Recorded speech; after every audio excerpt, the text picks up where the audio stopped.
Welcome back. Greg McDonald, head teaching professional here at the Old South Golf School.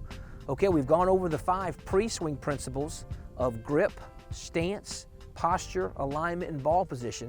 They make up what's called the master setup position with the shift and the tilt of the body.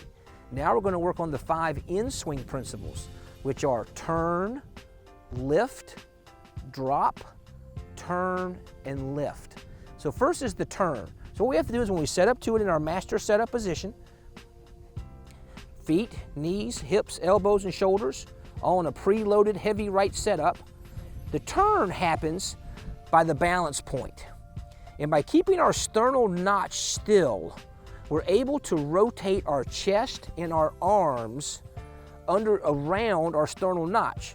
Now, the reason why we set our arms in a loaded position is because action-reaction physics takes place. And we have to have what's called centripetal force. And centripetal force is the theory in physics that states that if an energy source stays still, which is your sternal notch, everything that moves away from it will move faster. I.e. the little girls on the skating rink. The first little girl just stays still and turns around. But every little girl that adds on to it, by the end of the last girl, is flying around the middle of the circle. Same thing in golf. If we keep our sternal notch still, we're able to swing our arms and our shoulders around our sternal notch better. And by doing that, we simply have to just lift our head up a little bit more than normal, because when we get into our posture position, if we're not careful, when we go from here to here, our head drops. So by lifting our head back up and putting it more on our shoulders, now we're able to take our swing and turn our arms and our shoulders over our toes.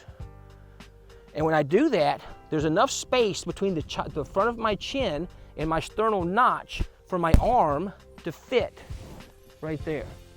So the turn happens by the arms and the shoulders turning, not lifting yet, just turning. You'll also notice that the bottom of my club at the back here is matched up with my spine.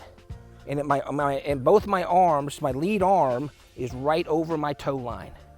That allows me to be able to get in position to lift my arms vertically up because my shoulders are level. And that's what makes a good turn.